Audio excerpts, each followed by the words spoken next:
I'd like to call this markup to order. I'm pleased to be here today to advance two important pieces of legislation: the Transparency and Regulatory Analysis of Impacts on the Nation Act, which is referred to as the TRAIN Act, and the Jobs and Energy Permitting Act. The TRAIN Act was introduced by Vice Chairman Sullivan and Representative Matheson, both members of this committee, which would require a cumulative impact study on over 14 regulations being proposed by the Obama administration that would have a major impact on our economy and jobs. EPA has begun one by one to look at some of the impacts of these regulations. We know that they've looked thoroughly at the benefits of these regulations. As an example, the utility rule proposed by EPA last month is estimated to add $10.9 billion a year to the cost of generating electricity. EPA predicts that this rule alone will increase electricity prices as much as 7% in some parts of the nation. Many studies assess this rule at a much higher cost and impact on electricity prices. Later this year, EPA expects to issue the transport rule, imposing a federally enforceable plan to further regulate electricity generating facilities. EPA estimates that this rule will cause electricity prices to increase another 3%. EPA also proposed to revise the new ozone standard that was just issued in 2008, and they're revisiting that already. EPA estimates that revising the ozone rule would cost $90 billion, which undoubtedly would be passed along in electricity prices. Earlier this year, EPA also issued new ambient air quality standards for sulfur dioxide emitted from coal-burning power plants and also for nitrogen oxide. Soon, EPA will be reviewing revisions to the standards for fine particulate matter. These rules also will be increasing energy prices. The analysis by EPA did not look at the cumulative impact of the rules, nor did it look at how these rules would affect global competitiveness, jobs in all sectors of the economy, and prices that consumers pay for American-made products. The TRAIN Act would give us some methodology for looking at the cumulative economic impact of these types of regulations. The second piece of legislation before us today is the Jobs and Energy Permitting Act of 2011, which was introduced by Representative Cory Gardner. This bill would give us access to vast quantities of new oil supplies in Alaska and help to bring that oil online in the years ahead. That it has taken one energy producer over 5 years to obtain a clean air permit for discovery exploration in the outer continental shelf is unprecedented, even for EPA. The estimates of oil available in the OCS are very promising. In fact, it could replace all of our imports from Saudi Arabia. But the federal red tape preventing that potential from being realized poses a daunting challenge for the American people. Some estimates suggest that oil production in the Beaufort and Chukchi Sea in Alaska could reach 1 million barrels per day should adequate infrastructure develop over time. According to the University of Alaska, it could offset foreign oil imports by 7%, creating 40,000 to 50,000 jobs annually and provide a vital source of additional throughput for the Trans-Alaska Pipeline System, one of our most important and significant oil arteries in North America. So what we're doing today is very important as we try to take additional steps to become more energy independent. And I would urge all members to work with us to advance these two important pieces of legislation. And once again, I'd like to thank Representative Cory Gardner and John Sullivan for providing great leadership on these two pieces of legislation. I now yield to the ranking member, Mr. Rush, for his opening statement.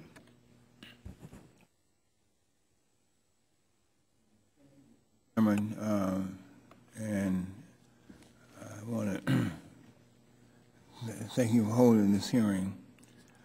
Today we are marking up the so-called Jobs and Energy Permitting Act of 2011, which will amend Section 328 of the Clean Air Act that addresses air pollution from outer continental shelf drilling activities, and the Train Act, which would establish an interagency panel to analyze certain aspects of EPA regulations. The Train Act would highlight the costs of implementing the EPA rules, but does not take into account all the benefits of these regulations, including enhanced public health, increased job productivity, or lives saved.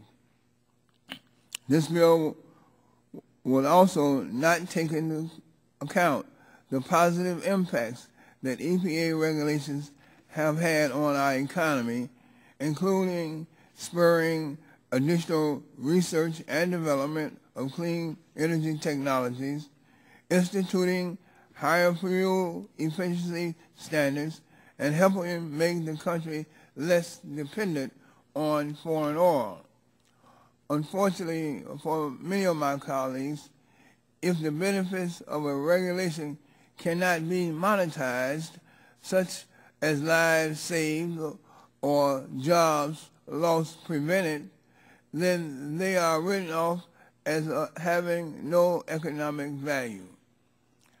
I would submit that for many local communities, especially those less affluent ones, which are so often disproportionately affected by dirty air and the consequences that come with it, the omission of health impacts in the analysis that the Train Act calls for will be a great disservice to them. Additionally, my concerns with the Job and Energy Permitting Act of 2011 has been expressed through each step of this legislative process. The minority and the majority staffs have met to try to come up with a bipartisan bill that many on this side of the aisle could support, but without success to no avail. As I have stated in both hearings on this bill, putting the environmental impacts aside momentarily, one of my biggest concerns is that this bill will attempt to reduce the input of local communities, those very communities who in many cases are the ones most affected by the drilling proposed in these areas. And as a representative of people, I find it odd that we would vote to take away the American people's right to participate in the local permitting process under the charade that we're doing this in their best interest. The amendments that I will offer today will attempt to address these problems so that we're not cutting out the people who are the most vulnerable and who have the most to lose when these permitting and regulatory decisions are made. Mr. Chairman, I hope that my colleagues on your side of the aisle, on the other side of the aisle, will be open to strengthening these bills so they're not being jammed through the committee and eventually the House floor, only to ultimately die in the Senate for a lack of bipartisan support. We have an opportunity, we have time, let's get it done the right way, and this is the right time. Let's get it done in a bipartisan manner today. I look forward to this markup, and with that I yield back the balance of my time. Thank you, Mr. Rush. At this time, I recognize the chairman of the full committee, Mr. Upton of Michigan. Well, thank you, Mr. Chairman. This markup addresses two significant and bipartisan bills in our American Energy Initiative, the Jobs and Energy Permitting Act and the Train Act. Americans are facing major economic threats. Some factors are outside our control, but others are completely self-imposed. Two of these threats are the continued rise of gasoline prices and the administration's regulatory assault on manufacturing and energy production. With these bills, this committee is answering the call of American households and businesses that are tired of watching the federal government get in the way of economic recovery. The Bipartisan Jobs and Energy Permitting Act, led by Mr. Gardner and Mr. Green, will provide the regulatory certainty for offshore oil exploration that is utterly lacking today. In the case of Shell Oil's efforts to produce oil off the coast of Alaska, permits have yet to be approved, after languishing for some 5 years at the EPA. Gasoline costs over $1 per gallon more today than it did 1 year ago, yet the administration continues to stand in the way of domestic energy production. This bill will end the never-ending circuit of permits, reviews, and appeals created by the EPA's current system for offshore drilling permit approval. Production off the coast of Alaska could make enormous strides to increase supply and bring down prices, decrease our foreign oil imports, refill the declining Trans-Alaska pipeline, and create literally tens of thousands of jobs. Yet the EPA insists on holding up the development of this resource that holds such great potential for our economy and national security. The Jobs and Energy Permitting Act will streamline EPA's process and force it to make decisions on permits in a timely manner. This is common sense legislation that should be approved by the panel and eventually the whole House. The Bipartisan Train Act, introduced by our colleagues Mr. Sullivan and Mr. Matheson, ensures that the federal government takes into account the cumulative impacts of proposed regulations for our economy. It seems obvious that the federal government would consider the consequences of its rules before imposing them, but anyone who has followed the actions of the EPA over the last 2 years has seen what has happened when such a law is not on the books. With the Train Act, we are not shutting down operations at EPA. We are not nullifying any of their regulations. We are simply asking for a more holistic study of the economic impacts of EPA regs. Without thoughtful consideration and deliberate application, certain regulations have the ability to shut down businesses, destroy jobs, and increase the price and availability of energy. I am very pleased that these two bills before the subcommittee today carry bipartisan sponsors. I announced at the beginning of the Congress that bipartisan bills and amendments would be the first to be recognized in the committee, and each of the bills we've moved so far in this subcommittee fulfills that charge. I thank our colleagues for their hard work and commitment to helping ease regulatory burdens and bring down the cost of energy, and I yield back. Thank you, Mr. Upton. At this time, recognize the gentleman from California for purposes of an opening statement, Mr. Waxman. Thank you, Mr. Chairman. Today, the subcommittee considers two pieces of legislation, H.R. 1705, which requires additional studies of EPA regulations, and a discussion draft which addresses oil and gas drilling on the Outer Continental Shelf. I have serious concerns about both bills. H.R. 1705, known as the Train Act, creates a new government panel charged with evaluating the cumulative impacts of EPA and related state and local regulations.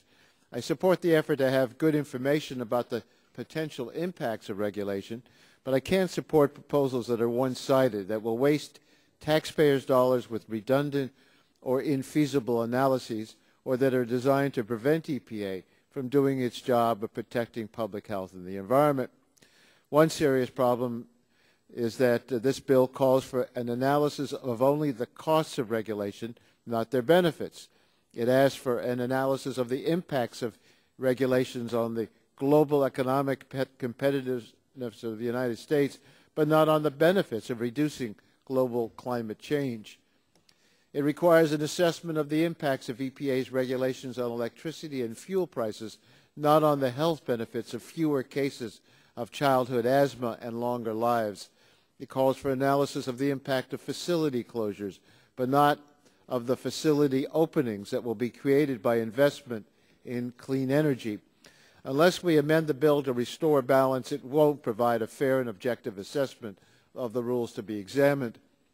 Another problem is the cost to taxpayers. Under current law, proposed regulations are already subject to extensive analysis prior to being finalized. The legislation may be too ambitious given the time available and the inherent limitations of economic modeling to produce any meaningful additional value. In its current form, the bill asks a new government committee to analyze actions that may or may not be taken by federal, state, and local regulators, including 100 state and local permitting agencies over the next 20 years. The committee is supposed to do this by next August, using state-of-the-art economic modeling and without the authority to collect information. There is no question that this effort will cost taxpayers dearly, but there is a real question of whether it is even remotely feasible. Today, we're also marking up a bill to amend the Clean Air Act to expedite air permits for oil and gas operations on the Outer Continental Shelf. I will also oppose this bill. It would do great damage to air quality in California and other coastal states. I believe the OCS air permitting process could be improved, so I reached out to the majority to see if they would work with us on the legislation. While we did have some staff discussions on the bill, Chairman Whitfield rejected my proposals and decided to pursue extreme changes to the law. The result is a bill that will produce more pollution, more litigation, and less public participation. Yesterday we had a hearing on a bill that oil companies are pushing to short-circuit the permit process for tar sands pipeline through America's heartland. Today we're marking up a bill to allow oil companies to pollute more, and on Thursday we'll mark up chemical security legislation that will fail to close critical security loopholes because the oil companies oppose such improvements. This agenda may be great for the oil companies, but it's wrong. It's a wrong agenda for this country. It puts the oil companies first and leaves the rest of us paying at the pump and in the quality of our environment. We hear that we need to pass these bills to reduce gas prices, but that's nonsense. Even if Shell's permits were issued today, it would be well over a decade before the wells would start producing. We heard testimony yesterday that the tar sands pipeline will actually raise gas prices, and leaving refineries vulnerable to terrorist attacks certainly won't lower gas prices. America has real energy problems, but these bills are not the solution. Waiving environmental requirements and short-circuiting permitting reviews may boost oil company profits, but it won't lower prices or enhance our energy security. Mr. Chairman, I thank you for this opportunity to give an opening statement, and I want to give back to you 21 seconds. I really appreciate that. Thank you, sir. This is a markup, and members do have an opportunity to make 2-minute opening statements. So at this time, I recognize Mr. Sullivan for his opening statement. Thank you, Chairman Whitfield, and thank you for holding the subcommittee markup today. One important bill we are considering today is H.R. 1705, the Transparency and Regulatory Analysis of Impacts on the Nation Act of 2011, which I introduced earlier this month with my good friend and colleague Jim Matheson, to address the cumulative cost of 14 economically significant EPA regulations and actions. Many of EPA's pending regulations and actions will cost our nation billions, impacting everything from energy reliability, jobs, manufacturing, and global economic competitiveness of the United States. The TRAIN Act will conduct an in-depth economic analysis so Congress and the American people can fully understand how the EPA's regulatory train wreck will impact our economy. In fact, 8 of EPA's proposed regulations cost a minimum of $1 billion on the U.S. economy. The time to address the full economic burden of these regulations is now.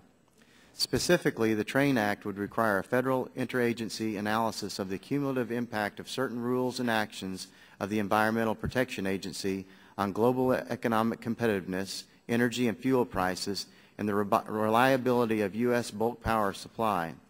It would also look at the impacts of these regulations on state and local government jobs. Under this legislation, the Interagency Committee, not just EPA, will analyze the cumulative impact of 14 economically significant rules and actions issued by the EPA. This analysis will help Congress and federal agencies develop a better understanding on how these regulatory policies are impacting America's economy as a whole. What will all of this regulation cost? EPA doesn't know, and it has failed to conduct a study of overall cumulative cost of many of their regulations together, which is why this legislation is so important. We desperately need an honest accounting of EPA's regulations, which this bipartisan legislation will accomplish. I encourage my colleagues from both sides of the aisle to support this common sense measure, and I yield back the balance of my time. This time we'll recognize the gentleman from Massachusetts, Mr. Markey, for 2 minutes. Thank you. Today we meet to mark up 2 bills. The first is called the TRAIN Act, and the second is a draft of a bill that gives oil companies a free pass to pollute the air. Both bills are based on the premise that it is simply not possible to keep our air and water clean and still keep our economic engine chugging along. As we discuss these bills, I can't help but be reminded of the renowned children's story known as The Little Engine That Could. But in this version of the story, Republicans want to cast EPA as the little engine that can't. I think I can, the EPA says as it tries to defend our nation's rivers and lakes from becoming waste dumps. I think I can, the EPA says as it tries to remove cancer-causing materials from smokestacks and oil rigs. But EPA needs help, so EPA asks for cleaner air. No, the Shell Oil Company says. Can't you see I'm too busy drilling to take out the particulate matter and hydrocarbons? EPA asks for help making water safe to drink. No, says the coal industry. Can't you see I'm too weary from chopping mountaintops to worry about my arsenic-laced sludge? EPA asks for help ridding the air of cancer-causing chemicals. No, says the chemical manufacturers. I have a busy day making plastics and pesticides, and I don't have time to worry about that. But EPA wouldn't give up. And the utility companies, oil industry, and chemical plants were not happy. No, not one bit. So they made a train act that says, I guess we can't protect our children. I guess we can't keep our water clean. I guess we can't keep the air clean. These bills aren't trains that Americans should ride. They are train wrecks for our public health. Ending protections for clean air and clean water should be a third rail issue. But the Republican Tea Party Express that runs the Congress has veered off onto the far right track. Sadly, these are just the kind of anti-innovation, anti-science, anti-public health schemes the public has come to fear from this legislative wrecking crew. I yield back. Thank you very much for reminding us of the little engine that could. We appreciate that. This time I recognize the gentleman from Illinois, Mr. Shimkus, for 2 minutes opening statement. Thank you, Mr. Chairman. Sounds like a grim fairy tale there. I think we can create jobs. I think we can create great wages with good benefits. I think and I know we can lower energy prices to help manufacturing and a thriving economy. If you want a growing economy with new high-paying jobs, we have to return to the fossil fuel industry. The hearing record is clear. EPA does not comply with the President's executive order individually, and they definitely do not do it collectively. Thanks to the TRAIN Act, we're going to address the train wreck that's coming for the fossil fuel sector. And again, in delaying the permitting, as the hearing record is also clear, by the EPA through its own internal processes delaying this clean air permit for 5 years has delayed the ability to explore and recover oil.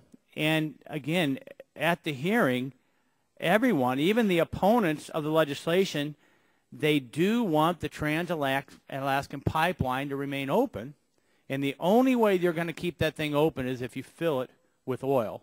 And if we're not able to do that, that pipeline will close, and the environmentalists will win, and we will have skyrocketing gas prices. So both these pieces of legislation are critical. Thanks for bringing them forward, and I yield back my time. Thank you, Mr. Shimkus. At this time, I recognize the gentleman from Texas, Mr. Green, for his 2-minute opening statement. Mr. Chairman, I don't have an opening statement. I'd like to put one in the record and just say I support both these bills. And I enjoyed working with Mr. Gardner on his bill, the second one on coming up. So. Thank you very much. Mr. Burgess, you're recognized for 2 minutes for opening statement. Well, thank you, Mr. Chairman. And, you know, it is time to get people back to work. The two bills before us today are so simple and straightforward and intuitively obvious to the most casual of observers. They don't require hundreds of billions of dollars of taxpayer money. They don't give Washington more power over people's lives. They simply make Washington work better, and shouldn't that be everyone's goal? The past 2 years, we've seen failure heaped upon failure by this administration and the previous Congress, passing big government spending bills, and not only did they not put people back to work, but they hindered the economy from righting itself. Now, the Transparency and Regulatory Analysis 1705 does what we have yet to get the Environmental Protection to do itself, since it began its overreach and overregulation.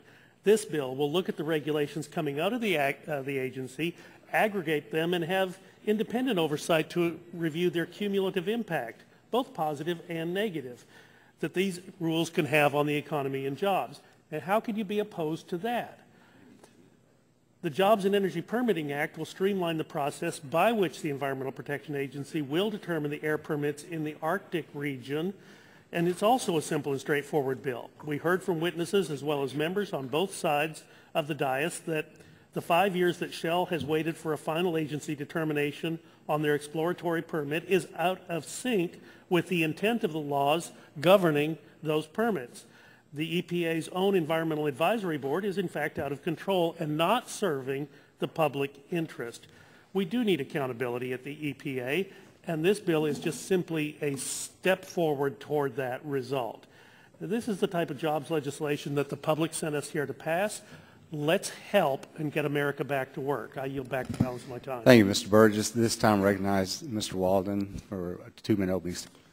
Thank you, Mr. Chairman. I appreciate not only the hearings we've had on this legislation, but also our opportunity to actually mark it up and move America forward and put Americans back to work. Look, I don't care wherever you go in this country, my district, anybody else's district, people are hurting. Gas prices are going up. Energy costs are going up. We're seeing it on the West Coast, the East Coast. You see it everywhere. That's hurting families. We're losing jobs in America. We're shoving them offshore. Meanwhile, we have a president that goes down to Brazil and says, can't wait till you drill and pump and we'll be the first to buy it. Really? That is not a forward-looking policy for our country. We need to cut back on these overzealous regulations that are driving jobs offshore and out of our reach. And people are sick and tired of it. Wherever I go in my district, small businesses, medium-sized businesses say, just stop. Let us catch our breath. Let us get back on our feet. These rules and regulations, and we've got charts that we can show you that, just tell you that it's not just one agency. It's multiple agencies you deal with when you're in business. I mean, these things get argued about as if they were the only thing that you deal with. You deal with incredible volumes of new rules and regulations coming out, one on top of another on top of another. All these threats to progress in America, while we're losing to foreign nations who are aggressively trying to grow their economies, grow their independence on energy, and profit by our overzealous regulators. Look, it's one thing we know about regulators, they're paid to write regulations, and they do a heck of a job of it day and night. And I'll tell you what, they don't have to pay the price that's paid by those who are out trying to figure out how to implement those rules in their businesses. And what they end up doing is cutting costs. You steal away the entrepreneurial spirit that allowed America to be a great country. We got to turn that around. This legislation and more to come does that, and I urge its approval. Thank you. At this time, I recognize the gentleman from California, Mr. Bill Ray, for 2 minutes. Yep. Mr. Chairman, I appreciate you bringing this bill up. And let me just say this as a Californian. And I guess this is one way to be able to have people on both sides of the aisle be able to agree about and have some perspective. It seems like the message as a Californian I should bring is we're doing to America what Californians have been doing to themselves for the last few decades. That meaning well to take environmental regs and apply them in isolated situations without looking at the holistic impact is not only stupid, but it's immoral. And Californians have been doing this to the point where when our scientists make major breakthroughs or develop great economic and environmental opportunities, they can't provide the jobs and the opportunity within California. They have to leave the state. And I'll give you 2 instances. One is the environmental scientists over at Scripps Institute of Oceanography have developed genetically altered algae that can produce true gasoline, true oil, and true jetco. And the Californians invested in this. The California taxpayers actually helped subsidize the UC system that did the research. But when it comes time to go into production, those scientists had to leave California, pack up and get out of the state, because it would take more than 10 years to get the permits through the environmental regulations of California when it was only 9 months in New Mexico. So they cited there. when you had scientists and business people figure out how to make a car that gets 200 miles to the gallon, when it came time for them to go to the Energy Department, the Federal Energy Department said, we will support you, but only if you don't try to produce it in California, because it's not practical to produce jobs in California. I bring this up because we're doing the same thing nationally that has been done in the past in California, and I hope that we can avoid that problem in the other states. And I yield back. Thank you, Mr. Bilbright. This time I recognize the gentleman from Louisiana, Mr. Scalise, for 2 minutes. Thank you, Mr. Chairman. Since Republicans have been leading the House for the last few months, we've passed legislation that brings a common sense approach to establishing an all-of-the-above energy strategy that will strengthen our country's energy security, create good jobs here at home, reduce our dependence on Middle Eastern oil, and lower gas prices at the pump. For too long, this administration has led an all-out assault on domestic energy production and has insisted on shipping millions of American jobs overseas, oftentimes to countries who don't like us. From radical EPA rules that will raise electricity costs on every American to regulations on manufacturing that will result in higher prices on goods to consumers, this administration must reverse these job-killing policies. In my home state of Louisiana and all along the Gulf Coast, where approximately 1/3 of our domestic oil and almost 1/4 of our domestic natural gas is produced, this administration has insisted on blocking safe drilling off our coast.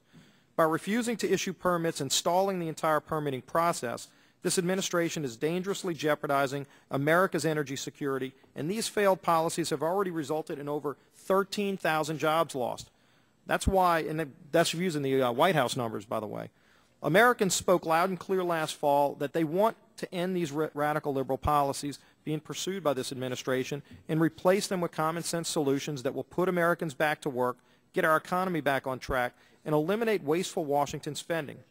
The bills before our subcommittee today are steps in the right direction toward these goals and will actually strengthen America's energy security and shine the light on the failed policies of this administration. And just look at the results. You know, we've talked about the president's failed policies and what they've done to gas prices. I call it the Obama premium, the fact that gas prices have more than doubled at the pump since the president's been in office and shut down so much area of known reserves in America. And then, by the way, if you're not sure what I'm saying, just look at the president's own words. Just look at his administration. The president talked about having a gradual adjustment to near $4 a gallon of gasoline in 2008. Unfortunately, he's gotten his wish, and a lot sooner. His own energy secretary, he wants to boost gas prices to the levels that they are in Europe. We don't want the gas prices in Europe. We don't want to boost our gas to $4 a gallon. We can be energy secure and create good jobs here at home and lower gas prices at the pump, and that's what these bills do. I yield back. Recognize the gentlelady from Washington, Ms. McMorris Rogers, for opening statement. Thank you, Mr. Chairman. We have an excellent opportunity to advance two of this new majority's priorities, economic growth and reducing our dependence on foreign oil. We're marking up two bills today that will help rein in the train wreck of regulations that are stifling economic growth and prosperity and clarify existing law so that responsible domestic oil exploration can proceed.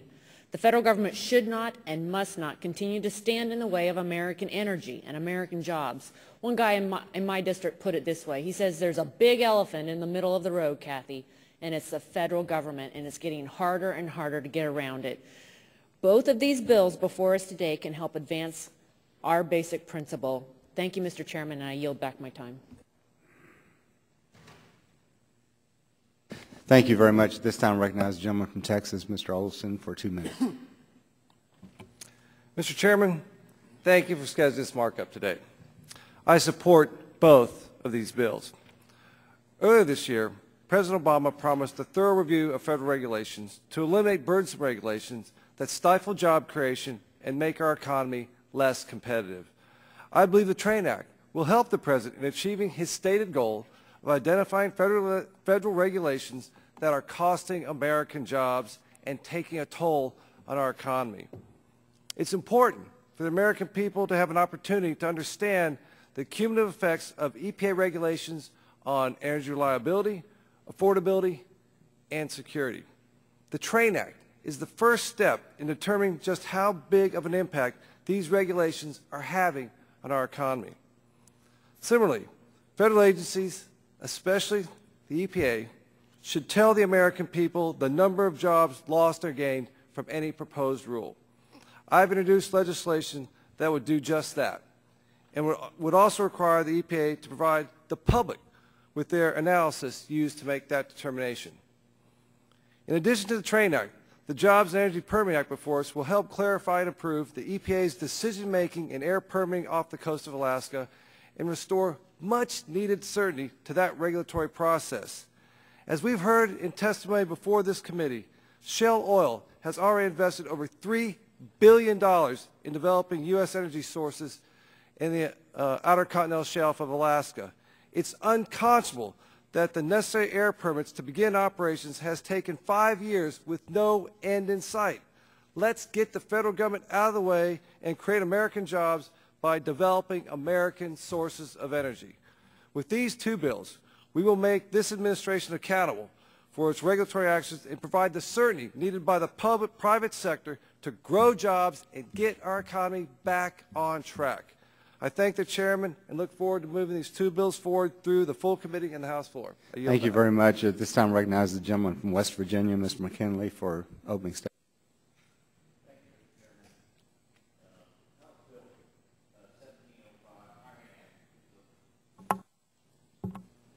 Chairman, the TRAIN Act is the latest in a series of common sense approaches that will seek to put the focus on economic development instead of environmental overreach and away from overeager federal bureaucrats who are more interested in creating regulatory policy instead of jobs. Oh, they say they're concerned about jobs, but their actions say otherwise.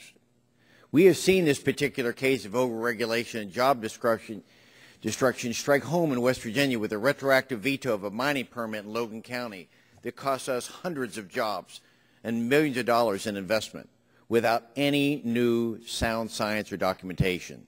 One of the proposed regulations, which HB 1705 would conduct analysis, is the EPA's proposed coal ash regulation. Nearly 42% of fly ash is recycled, providing American businesses with the ability to recycle these products into various projects. This act would prevent also the utility companies that would be discouraged from using coal as a means of creating electricity. Courageously standing up to the EPA, other agencies throughout the interagency comment period have concluded that fly ash is not hazardous. More openness and greater transparency were supposed to be the hallmark. What we're seeing, though, is that we're seeing uncertainty swirling in the marketplace. Let's be sensible about what we're doing here. Congress should not allow unelected bureaucrats to decide to close a mine or shut down a rig without filing a comprehensive economic analysis. Hiding behind shameful scare tactics is pathetic. And by those on the other side of this debate, it's unconscionable. Yield back my time. Thank you. This time I recognize the gentleman from Colorado for a 2-minute opening statement. Mr. Gardner. Thank you, Mr. Chairman, for holding this markup today on job creation and energy security, both the TRAIN Act and the Jobs and Energy Permitting Act of 2011. Mr. Chairman, oil production in Alaska could reach up to 1 million barrels of oil per day, which would reduce our dependency on foreign oil by nearly 10% under this act. So to think that the administration's policy toward Alaska has been so detrimental to development and production is simply baffling to me, which is why the Jobs and Energy Permitting Act is so vital. The bill allows the EPA to do what it was meant to do without the bureaucratic red tape and the needless circles of appeals and litigation. It makes simple clarifications and some key changes that will responsibly and safely increase production in a resource-rich area like the Beaufort and Chukchi Seas, where exploration has yet to even begin on leases that were signed over 5 years ago. Mr. Chairman, we are all reeling from staggering prices at the pump, both Republican and Democrat alike. In fact, according to an analysis from Cameron Hanover, for every penny the price of gasoline rises, it costs consumers millions of dollars a day. That's billions of dollars over an entire year. A small increase costing our economy, jobs, and family income. Many estimates suggest that developing the Outer Continental Shelf has the potential to create over 50,000 jobs annually and well over $100 billion in payroll. Jobs not only in Alaska, but beyond as well. Increased oil and gas production in Alaska will result in jobs across the United States And moreover, allowing companies to develop resources in Alaska will help the pain at the pump that all our constituents are feeling. Mr. Chairman, thanks to the hard work of my colleague from Texas, Mr. Green, this final bill will be a product of numerous hearings, taking into account both praise and criticism of the draft bill we initially presented weeks ago, a bipartisan product that we can all be proud of.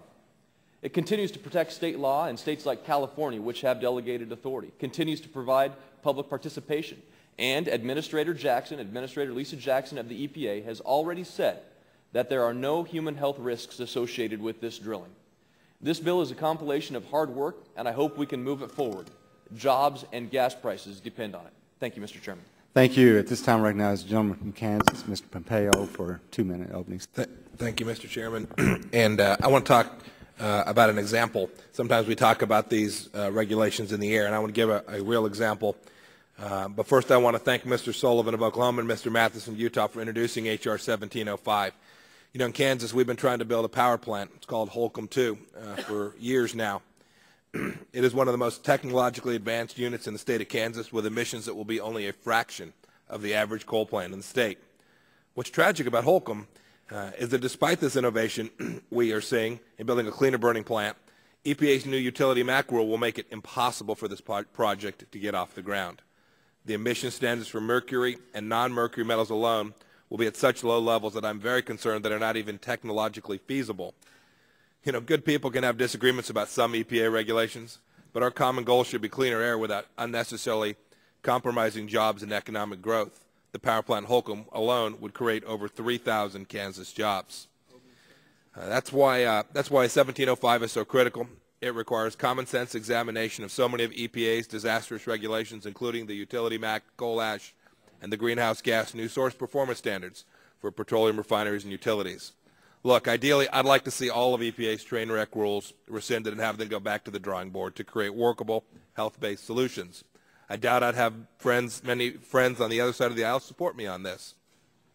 But I can't understand how anyone could be opposed to a temporary interagency committee that solely looks at the economic impact of a very specific set of EPA regulations. I think the Train Act is a very good first step. Frankly, I'd like to see this legislation go further and require cumulative analysis of all EPA regulations going forward. So I find it hard to believe that anyone could oppose this common sense bill. With that, Mr. Chairman, I yield back my time. Thank you very much. Mr. Griffith of oh, I'm sorry. Mr. Griffith, 1 minute. Recognize the gentleman from Texas, Mr. Barton, for the purposes of opening statement. Thank you, Mr. Chairman, and thank you for extending me the courtesy, even though I'm a little bit late. I appreciate today's markup on these two bills, H.R. 1705, the Transparency and Regulatory Analysis of Impacts in the Nation Act of 2011, and the discussion draft about Jobs and Energy Permitting Act of 2011. The Environmental Protection Agency has not conducted the required and expected impact analysis of the multiple roles they plan to impose within the new source performance standards. The impact analysis is of vital importance because of the broad spectrum of industries that these regulations will affect. We're talking about not only utility companies, but also agriculture, waste management, residential and commercial facilities. It's estimated that the EPA proposal will severely restrict economic development and industrial growth nationwide. EPA's own estimates of the annual compliance cost of the industries is somewhere between $19 million to $90 million per year by the year 2020, just for the proposed ozone standard. For all of the other standards under the new source performance standards, the estimated cost to the industries and consumers are hundreds of billions of dollars. And the loss of over 1 million jobs. In a bad economy, why would the EPA, or for that matter, any regulatory agency, propose such outrageous regulatory standards without any regard to how these regulations will actually affect the nation? They have provided absolutely no proof that the standards they wish to impose will provide any measurable value or health benefits that outweigh the cost to consumers and our overall economy. Let's talk about the facts. The EPA is attempting to put a chokehold on our own industry and job development by imposing standards that produce cause and effect that the world can see, In the electric generating unit, EGU, maximum available control technology, also known as the Utility Act, the EPA has created several errors. In preparation for its rulemaking, the EPA issued an information collection request of unprecedented size and scope for a Section 112 rulemaking. The Utility Air Regulatory Group has found widespread errors in the way the EPA used to convert historical emissions data to common emissions units. This is important. Specifically, the conversion factor that the EPA used to convert measurements reported in terms of pounds per gigawatt to pounds per megawatt, it's incorrect by a factor of 1,000. I want to repeat, it's incorrect by a factor of 1,000, order of magnitude 1,000, Mr. Chairman. Now, we all know the phrase close enough for government work, but an order of magnitude error of 1,000? Give me a break. As a result, the emissions of the unit chosen as the single best performing mercury source are actually 1,000 times higher than those that the EPA assumed in setting the new MAC standard for mercury. This conversion error also pervades EPA's mercury MAC floor analysis for existing units. There is also concern that significant errors were made in the risk calculations reported by the EPA in an attempt to support appropriate and necessary findings. Modeling assumptions have just been provided within the last 2 weeks to the appropriate agencies, so specific errors have yet to be identified. I could go on, Mr. Chairman, but I think I'm making my point. EPA does not really care about doing an effective, in my opinion, an effective cost-benefit analysis. It does not really care about the nuts and bolts, the technical requirements to set these standards correctly. As a result, who knows? So that's why your bill, or this committee's bill, Mr. Chairman, is so important. I am in complete agreement that it's absolutely a necessity to establish an interagency committee to analyze the impacts of the proposed regulations might have on our country. H.R. 1705 addresses these issues and allows us the opportunity to analyze these decisions before we bankrupt the country. With regards to the Outer Continental Shelf, it is so crucial to our nation's energy security that we should keep the Alaska pipeline full for our friends in California and the rest of the country. Without this pipeline, California, Washington State, and Alaska will suffer untold economic harm. The red tape between the EPA and the Environmental Appeals Board in getting permits for leases obtained 5 years before shows that both agencies have been economically irresponsible to the industries that have invested in the future of this country. I want to thank you, Mr. Chairman, for bringing it to the country's attention, and hopefully we can move this bill to prevent similar problems in the future. With that, I yield back. Thank you. Before I recognize Mr. Griffith of Virginia, I would just want to make an announcement that the Prime Minister of Israel is addressing a joint session of Congress at 11 a.m. We're going to recess for that, and then 10 minutes after that, we're going to come back. We're going to debate the amendments, and at 1 o'clock, we're going to roll all the amendments till 1, and we're going to vote at 1 o'clock, basically, on the amendments on this first bill. Mr. Griffith, you're recognized for 2 minutes. Thank you, Mr. Chairman. Coming from the state legislature, I learned early on it's the obligation of legislators to accumulate information and have all the data present so that they can make decisions. Regrettably, I find in Congress that not only do we not want to accumulate the information, but for some reason we believe that the agencies of the administrative branch that were originally created by Congress should have more power than Congress itself. I, for one, do not believe that. I believe that Congress is where the decisions should be made. And I think that without passing this bill and other bills like this, we are not doing our obligation to the voters, whether you're Democrat or Republican. We have an obligation to acquire this information. In my recent campaign, one of my supporters, Jim Ferrara of Abingdon, Virginia, came up with a slogan that started showing up on pins and bumper stickers that said, "Who elected the EPA?" Well, nobody elected the EPA, and our citizens, again, whether Democrat or Republican, liberal or conservative, expect the United States Congress to make the decisions and not some unelected bureaucrat. And last but not least, Mr. Chairman, I would point out that if we are talking about the little engine that could, we should remember its historical context. The little engine that could was a steam engine. The story first appeared in 1905, which means that today one can assume it used coal or wood to power it. And one would have to assume today that under the current regulatory scheme, when the little engine found out it couldn't make it up the hill and nobody else was willing to help it get up that hill, it would have to go to the EPA and ask for permission to use more energy because it was going to create a larger carbon footprint in order to get over that hill. So I would submit to you, ladies and gentlemen, we need to support this bill so the little engine that could continue to bring jobs to the American public. Thank you. Mr. Griffith, thank you again for bringing up the little engine. And this time we're going to recess for the Prime Minister of Israel's remarks, and then we're going to reconvene 10 minutes after that. We'll debate the amendments and then roll them until 1 o'clock. We're in recess.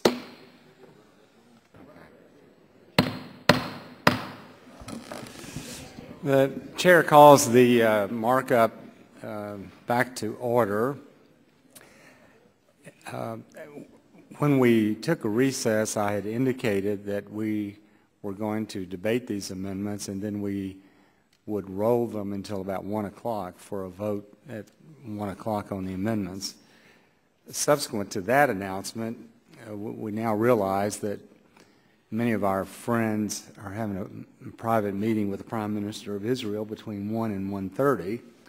So we're going on and start discussion of the amendments, and then we're going to roll the votes until probably 1:30. And at that time, we do expect that most of the members will be back and be able to vote on those amendments. Did you want to make a comment, yeah, Mr. Rush? Mr. Chairman, I just wanted to say that I really want to allow members who are not present now, who will be here, who are expected to be here at 1:30 or later. Hopefully that meeting with President Netanyahu, that it ends on time.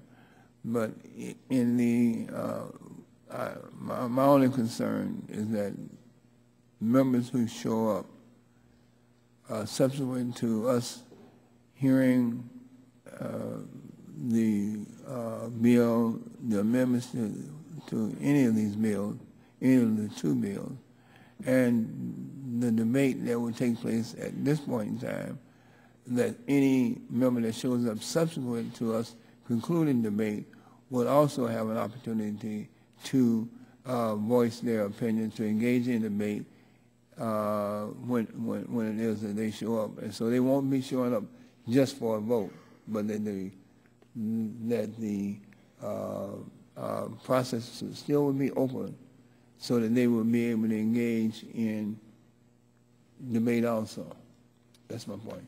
Yeah, well, I mean, I think that we can accommodate that, but the intent is that we're going to go on this bill. We know that there are 3 amendments to the Train Act.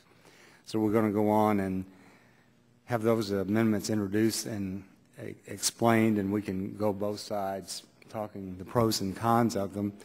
And then we will roll those votes until 1:30, and at that time, if members of your side of the aisle come in and want to have some comment about them, then I don't think there'd be a problem on that, but then we'll be voting on it at that time. All right. Yeah. Okay, so the chair at this time will call up H.R. 1705 and ask the clerk to report the bill. H.R. 1705 to require analyses of the cumulative and incremental impacts of certain rules and actions of the Environmental Protection Agency and for other purposes. And without objection, the first reading of the bill is dispensed with, and the bill will be open for amendment at any point. So first, Mr. Sullivan, I think you have an amendment. I'll recognize you for the purpose of explaining your amendment. Thank you, Chairman Whitfield.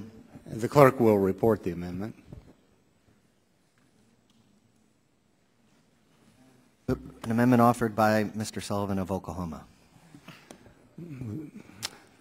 Gentleman is recognized for 5 minutes. Thank you, Chairman Whitfield. I have an amendment to H.R. 1705, the Transparency and Regulatory Analysis of Impacts on the Nation Act.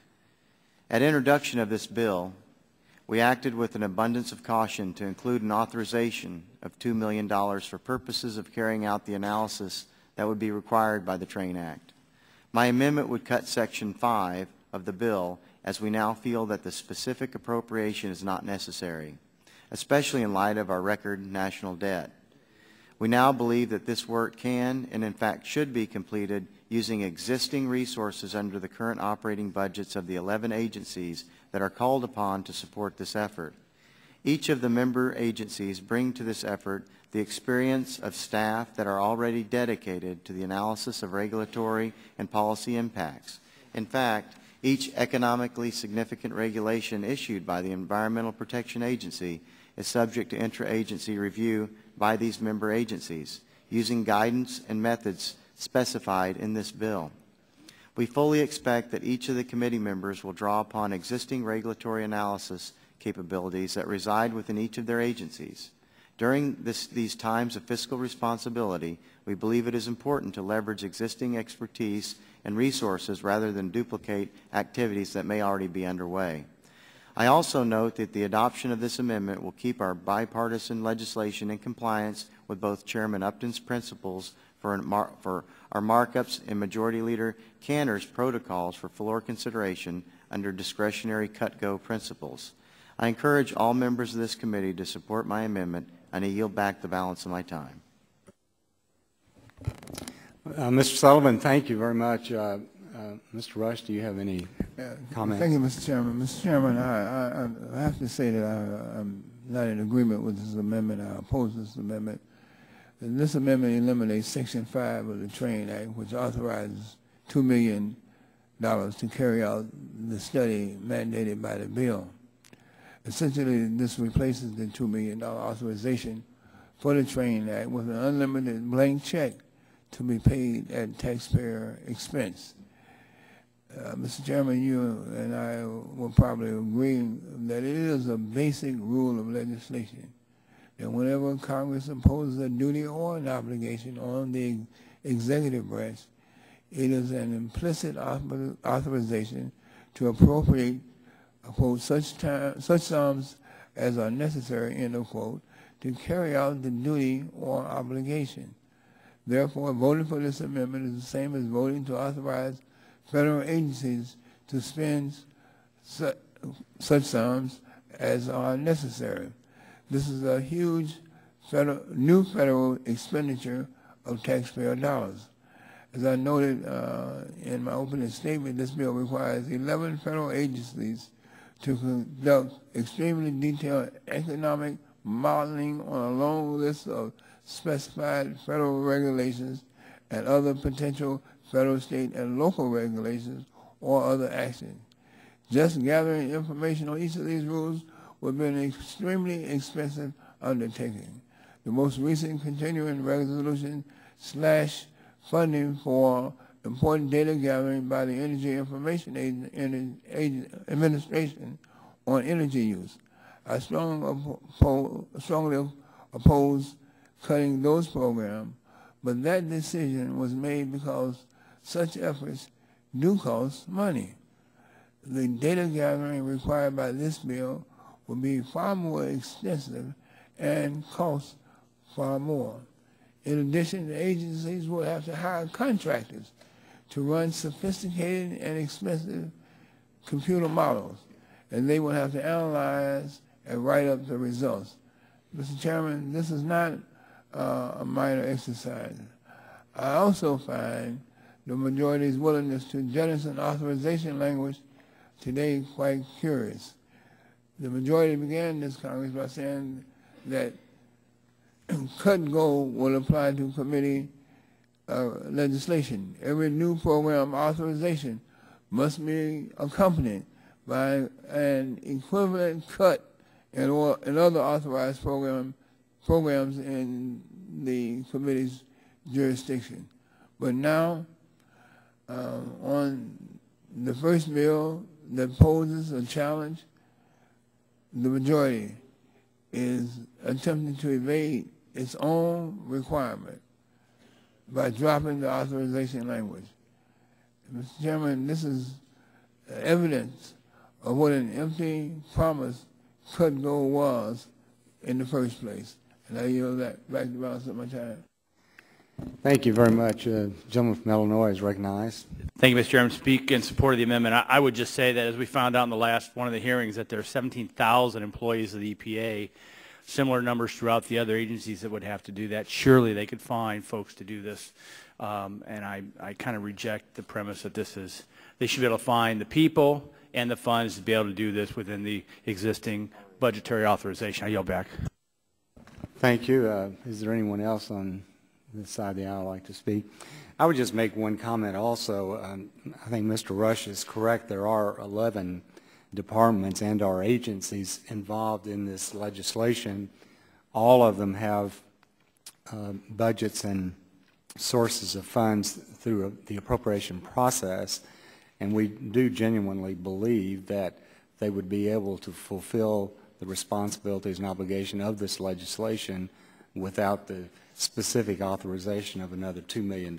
So I think that's the purpose of Mr. Sullivan's amendment. Would you yield, Mr. Chairman? Yes, sir. Mr. Chairman, I just want us to, this morning's hearing, opening statements, we focused on fairy tales. Now we are here at allegories. And let me just say, allegorically, Mr. Chairman, that we're opening up Pandora's box. I want us to recognize that Pandora's box is now officially open in this committee, because now we are making it, we're eliminating our own cut-and-go provisions and standards, and now we're making it an argument that whatever department have a number of employees, then cut-and-go will not apply to that department. I yield back. I'll give it back to you, Mr. Chairman. Thank you very much, and I appreciate your bringing up the Pandora box issue as well. Is there any other further discussion on this particular amendment? If not, then according to the stated policy in the beginning, we will delay the vote on this amendment until 1:30, unless you all want to do a voice vote. No, Mr. Chairman, I think we ought to, in respect for other members who are not present, who are meeting with President Netanyahu, we should continue to hold a vote and keep the record open for any other comments. Oh, okay. Then we've finished with that amendment. Are there any further amendments to this legislation? Mr. Chairman, I have an amendment at the desk. Will the clerk report the amendment? It's Rush 34. An amendment offered by Mr. Rush of Illinois.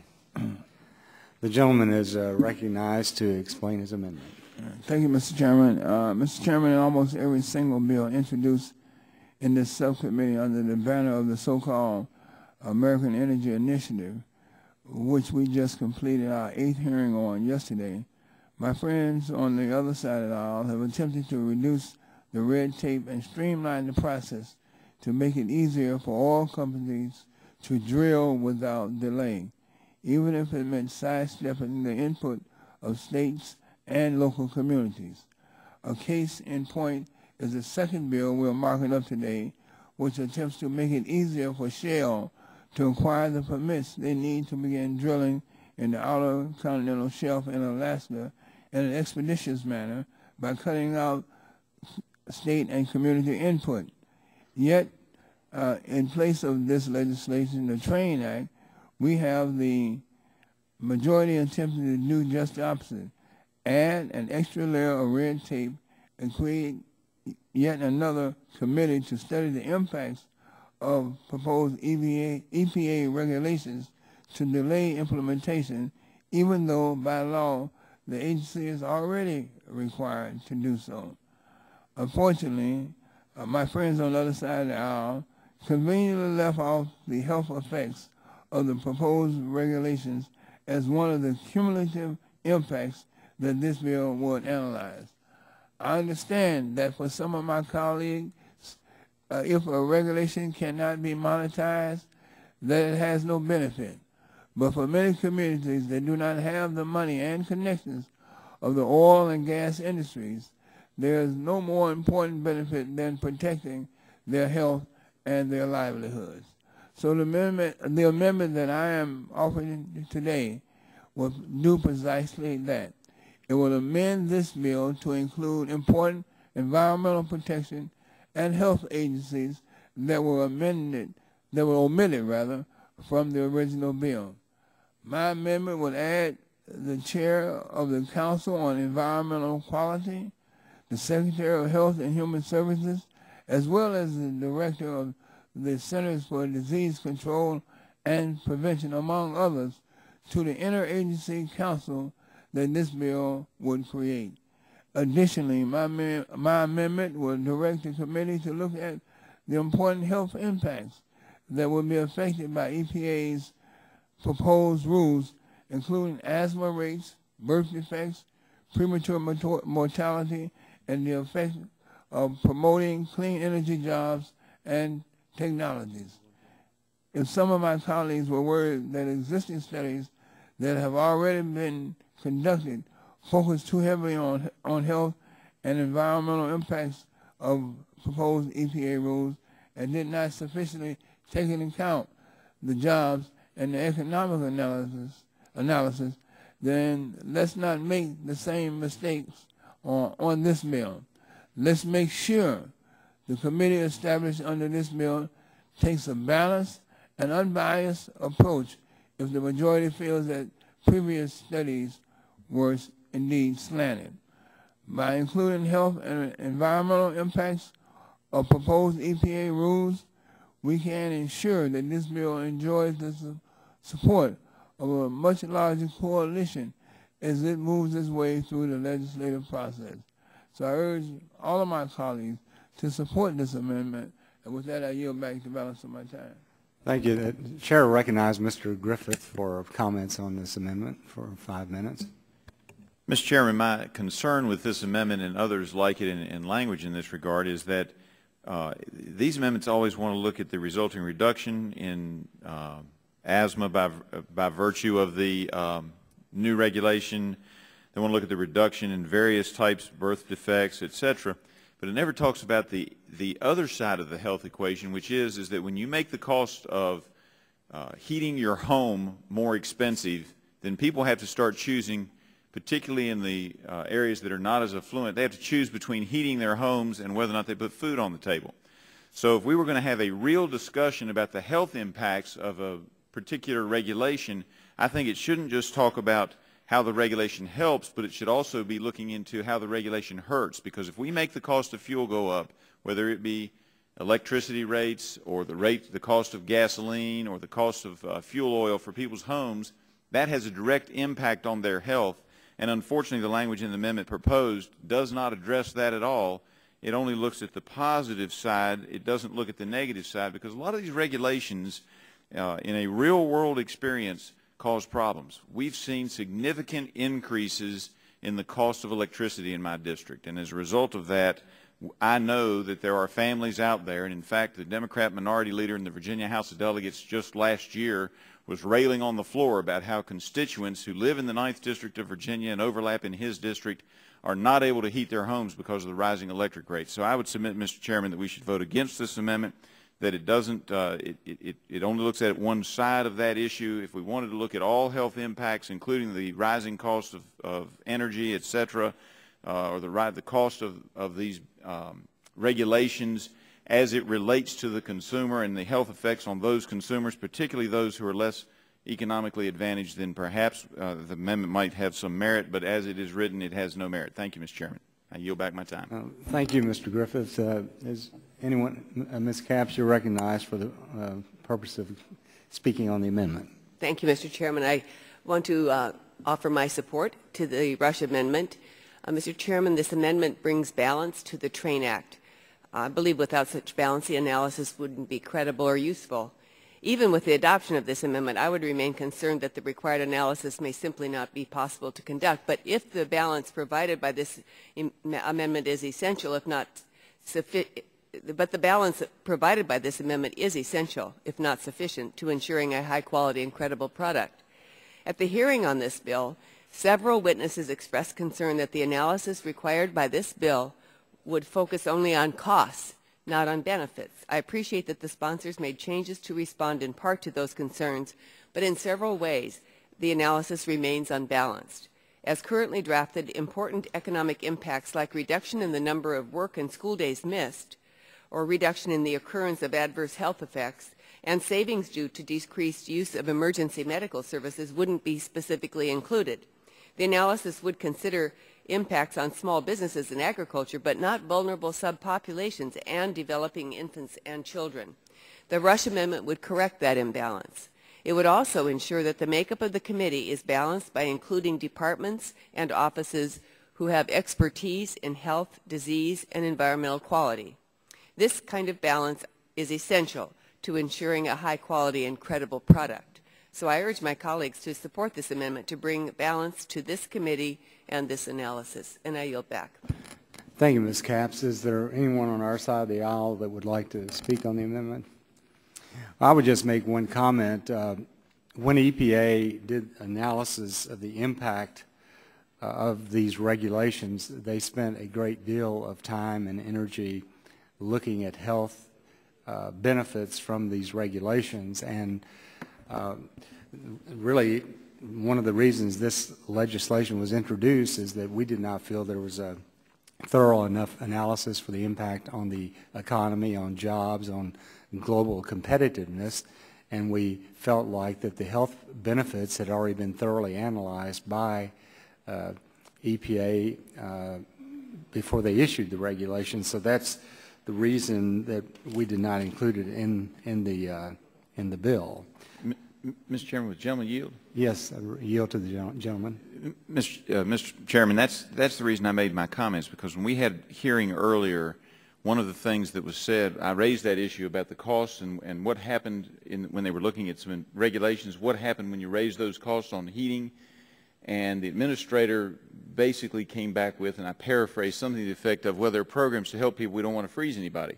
But it appeared to me from that statement that there was not, even in the EPA's analysis of the health, while it covered all the things this amendment covered, they did not actually look at what the ramifications would be when the cost to heat your home went up, and that was the reason I made my comments earlier. Well, I mean, I agree with you, and there are so many regulations coming out. I honestly do believe it would be, we would be missing our responsibility if we did not do a complete analysis of the cumulative impact of all these regulations. So with that, yield for me for a moment. I'd be happy to yield to the gentleman. Mr. Chairman, I think you used the word thorough in your remarks, and I think that's the operative word. We want to make this bill as thorough and as comprehensive as we possibly can, and I think I certainly agree with the gentleman from Virginia. I think that we have more in common than we have that we might disagree on, because obviously he represents a district where there are economically challenged individuals, and so do I. So I'm not, and we have problems in terms of the rising cost of heating in my district too. But these matters are what I understand is that the underlying bill addresses these particular matters, and I'm just asking for some additional concern and additional input from those who are responsible for the overall health, be it from an economic perspective or some other kind of perspective, just the overall health consideration of all the individuals. And so I think that the gentleman and I are in agreement. I just wanted the bill to be more thorough and to specifically address the issues of health-related matters. Thank you, Mr. Rush. And reclaiming my time, I think that concludes all discussion on this particular amendment, and so we will also roll the vote on this until 1:30. Are there any further amendments to this particular legislation? The gentlelady from California is recognized to explain her amendment. Yes, I have an amendment. Would the clerk please report the amendment? Amendment number 1? Yes, please. An amendment offered by Ms. Capps of California. The gentlelady is recognized for the purposes of explaining her amendment. Thank you, Mr. Chairman. It is my hope that we can simply all agree to this amendment. We do live in a world of limited resources, and my amendment seeks to ensure that those resources are used wisely. As currently drafted, H.R. 1705 would require a dizzying number of analysis of EPA rules. History shows us that it would take years to conduct studies like these. For instance, in 2003, Congress asked the National Academy of Sciences to examine the effects of just 2 EPA rules relating to stationary sources. That study took 3.5 years to complete. The Train Act is much more far-reaching than this. It calls explicitly for more than a dozen rules to be analyzed, as well as other rules and actions that may be proposed over the next 2 decades. And it doesn't stop there. Because the Clean Air Act allows state and local governments flexibility as to how they achieve healthy air, the legislation also requires analysis of potentially hundreds of state and local rules. It's not even limited to the currently proposed rules. And all of the analysis must be completed by next August. There's a real question about whether this is even remotely feasible. My amendment simply states that the committee created by H.R. 1705 should perform analysis to the extent they are feasible, given available information first, and second, the limitations of economic modeling, and third, available funding. It also allows the committee to complete the analysis to the extent the information produced is useful to policymakers and stakeholders. If the analyses are not feasible or not useful, we should not be spending taxpayer resources on them. I hope that's something we could agree upon. Let me give you an example. Section 3, parentheses B, parentheses 1, parentheses B, requires that the committee use a, and this is a quote, general equilibrium model approach, end quote. I have my doubts that this is a wise statutory requirement.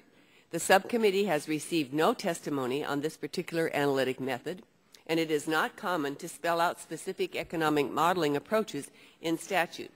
Moreover, my understanding is that this approach is particularly ineffective at capturing and placing value on hard-to-monetize benefits like developmental problems in children attributable to exposure to pollution.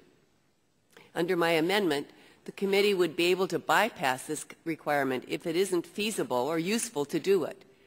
My amendment also charges the committee to carry out the law in such a way that it doesn't delay or interfere with other statutory or legal obligation. This is a common sense amendment. It attempts to make a Herculean task more manageable given the time and the resource limitations before us. And that is why I urge my colleagues to vote yes on this amendment, and I yield back. Thank you, Ms. Capps. Is there anyone on our side of the aisle who would like to speak in opposition to her amendment? I would, Mr. Chairman. The gentleman's recognized. 5 minutes. Thank you, Mr. Chairman. I would just say what we're trying to do is get the national government to comply with the President's executive order, which he signed on January 18th that said we need to have a job impact and analysis of these regs. In constant testimony with the EPA, they haven't done it, and they won't do it. And the provision of this says, let's get the federal agencies to comply, and let's look at the multitude of regulations that come down, i.e. the train wreck, the boiler MAC, mercury MAC, cooling towers, transport rule, you name them, they're all coming down, especially on the fossil fuel electricity generation, and we're saying we ought to at least comply with what the President said. Let's do an economic analysis. The EPA is already doing their health analysis. That's why they're promulgating these rules.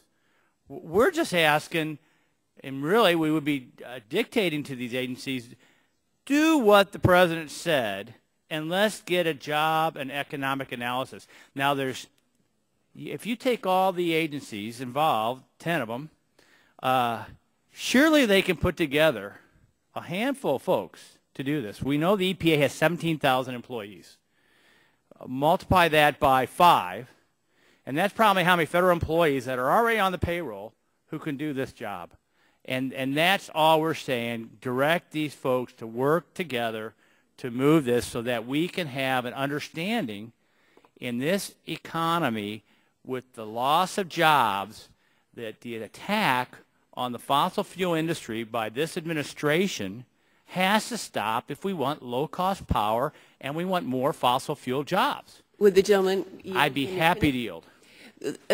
You know, granted that that's a goal and a worthwhile goal, why not give this committee the jurisdiction or the task, let's put it this way, to take on a large organization, as you've already said, that has many mandates it has been given, and in a common sense approach say, what is the rational way we can do this? I mean, these efforts are going to require taxpayer dollars. Wouldn't it be wise to do it in an orderly fashion? And I would reclaim our time. I would say that's what we're doing. I would say we're trying to get an interagency group of people who are already on the payroll to evaluate these regs and comply with what the president asked his government to do, which is give us a job and economic analysis. Now, they may say they may do it for one rule or reg, but again, the great thing about this piece of legislation, no one's doing a comprehensive analysis of the economic impact of 4 or 5 regulations coming down on one sector at one time. That's why this interagency aspect can be very, very helpful in helping the president reach his goals and objectives, which is, okay, we know there's important rules and regs out there. We ought to see what the job and economic impact of this is. This legislation helps do that, and I think it can do within the structure and the budget and the employees and the staffs of the agencies we have already. And with that, I yield back my time. The gentleman yields back his time. Are there any further? Mr. Chairman, I move to strike the last word. The gentleman is recognized to speak in favor of the amendment. Yeah. Mr. Chairman, this is a common sense amendment. As a matter of fact, Mr. Chairman, I have not, in my interaction, and since she's been on this committee, I have not known the author of this amendment to introduce an amendment that wasn't common sense. So this certainly is consistent with her aforementioned practice. Mr. Chairman, the majority introduced a bill to expedite drilling in Alaska for shale. The majority introduced a bill to expedite the Keystone XL pipeline for Trans-Canada.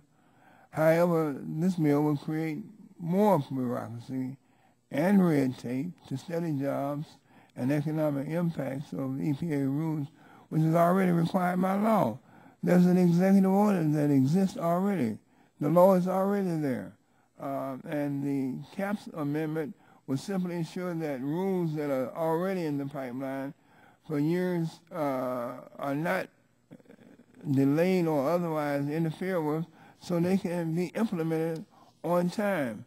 The Regulatory Flexibility Act and Small Business Regulation Enforcement Fairness Act already require economic analysis for every rule, and that all the agencies comply with these rules. So I don't know why we would hear the argument, and I don't know why the majority would oppose this amendment, because I think it makes sense.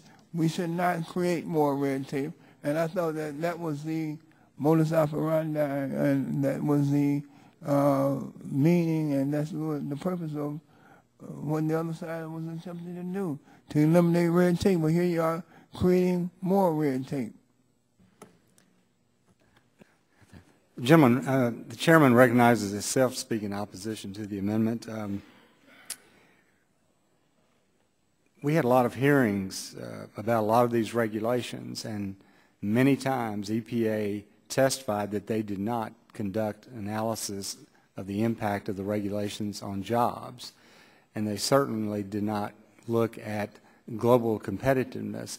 But I think the thing that disturbs me most about the gentlelady from California's amendment is that it basically would gut our legislation, because it provides almost clear autonomy by the committee on whether or not to conduct the analysis and prepare the report based on if they consider it feasible, based on if they feel like the economic modeling is limited, based on lack of funding, based on is it going to be useful to policymakers and stakeholders, and based on that the Act does not delay or otherwise interfere with the implementation of other obligations of those departments or agencies. So if we adopted this amendment, we may as well not have a bill at all. So I would speak very vehemently in opposition to the amendment, recognizing all the good intentions of the gentlelady who offered it. I'd be happy to yield. Thank you. Since you have a little time, and that gives me a chance to respond. You know, this is really not arguing against the bill, this amendment. It is simply talking about what's feasible. What is it pragmatically or practically possible to do? And I am, you know, being that these are taxpayer dollars in some amount that we're going to be using, I would think it would be in their interest, and which we should be supporting, to make sure that this is something before, as it is embarked upon, that it's sort of a charting and outline of what's feasible to accomplish. But I also want to speak to, and it's a little bit about a previous amendment, our colleague from Illinois, Mr. Shimkus, says that agencies, he's concerned that agencies are not looking at cumulative economic impacts. The same could be said at looking at cumulative health benefits either. But the majority just rejected an amendment to provide that kind of balance. So, you know, again, it's about balance, it's about what is feasible, and it's about being willing, if we're going to look at cumulative effects of economic impact, that we also look at cumulative effects of health and environmental benefits as well. And I'll yield to either someone else or yield back. Well, it's my time. I think I'll take it back. It's your time. But I might say one of the things I like about this Sullivan legislation is that it specifically directs these departments and agencies to do what Congress wants. And frequently, and under your amendment, we would once again be allowing the agencies, the departments, to do what they want to do, to interpret it the way they want to interpret it, to determine is it feasible, is it useful. This legislation says, in our view, it is useful. The information is important, and we need to know the impact on the economy. So with that, I yield to the gentleman from Well, thank you, Mr. Chairman. And I think it's important that if the EPA has a discretion and regulators have the discretion to do what they think is important, we've had witnesses testify exactly what they believe is important, and that is to ignore the executive order of the President that requires the impact on jobs to be considered. The Assistant Administrator Stanislaus at that table said that they do not take into account jobs when they did an economic analysis. Correct. Yield to the gentleman from Oklahoma.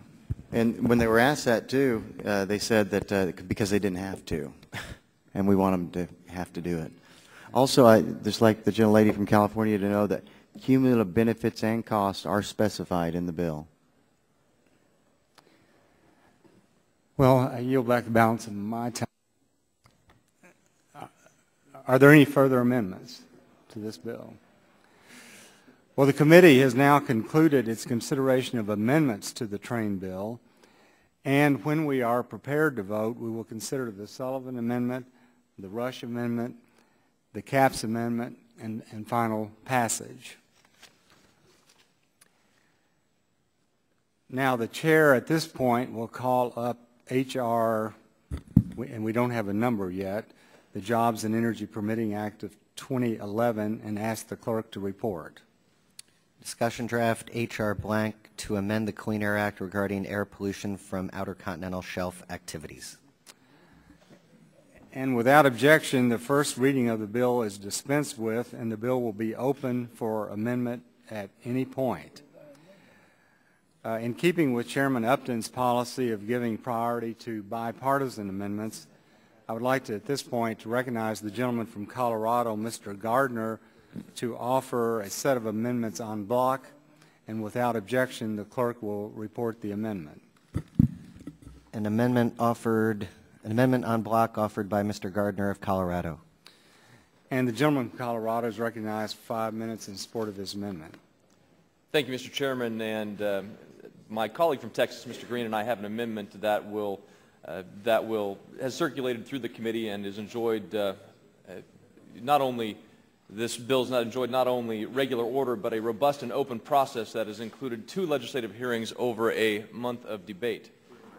The purpose of a discussion draft is to openly and transparently solicit input on a proposal so that we can make improvements as legislation moves forward. The purpose of our joint amendment is to incorporate the very valuable suggestions that we receive from both members and stakeholders.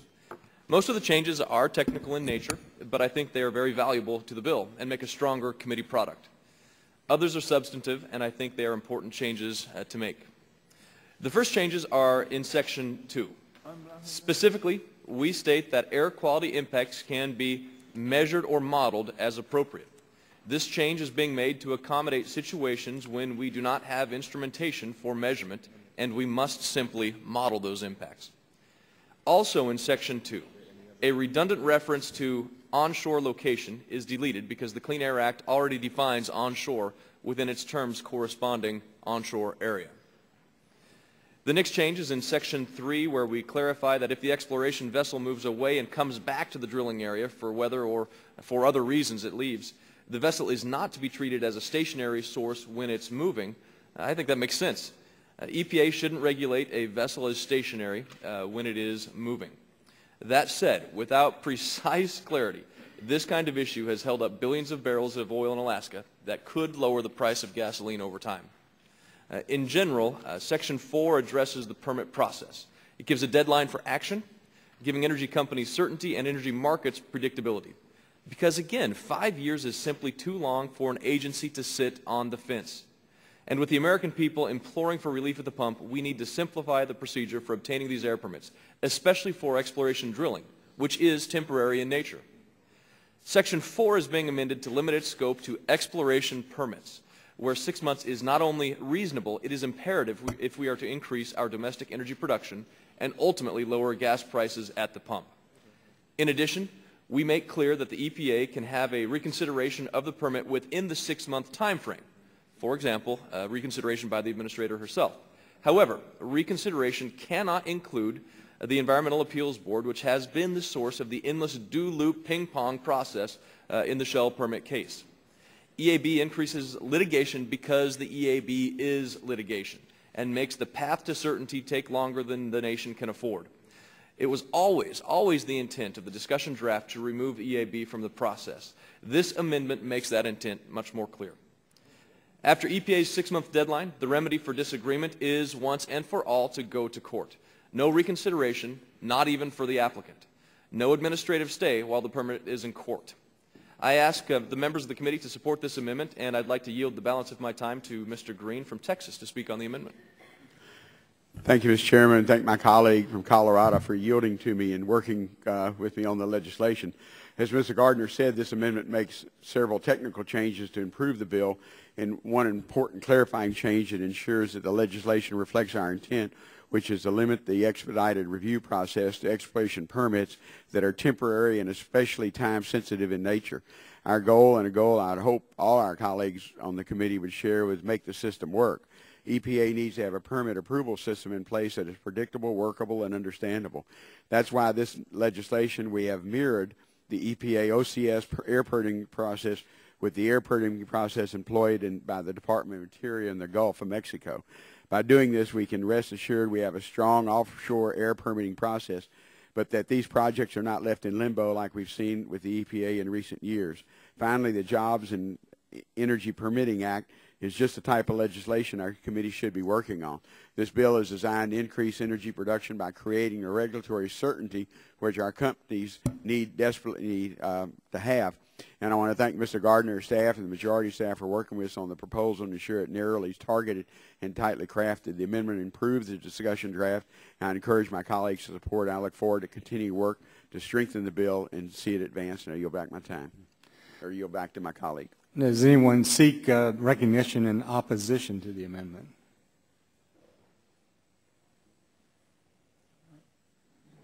Mr. Chairman, I move to strike the last word. The gentleman's recognized for 5 minutes. I have no objections to some components of this amendment, but I have serious concern about others. Many of the changes in this amendment are technical in nature or clarify the intent of the bill's language. For example, this amendment acknowledges that the company applying for an air permit may not be able to measure air quality impacts, making modeling of potential impacts appropriate and necessary. That makes sense to me. This amendment limits the scope of Section 4 of the bill to exploration permits only, narrowing the applicability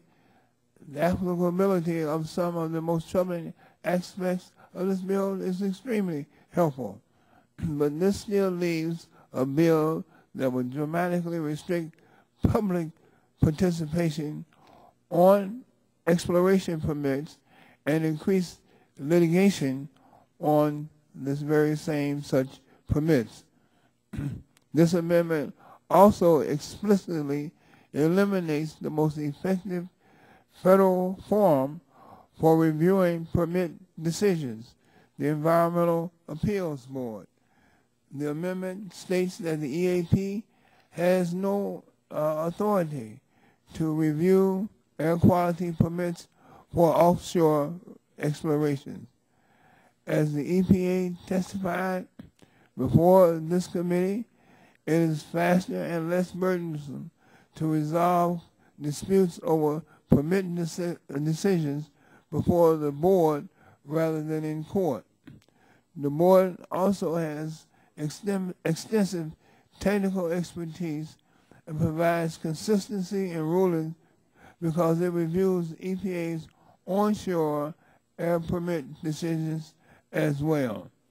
While I oppose cutting EAB out of the process, I will not raise an objection to this amendment, as the underlying bill also would have effectively eliminated EAB's review by leaving no time for such review in the permit process. With that, I yield back. The chair recognizes himself for 5 minutes in support of the amendment.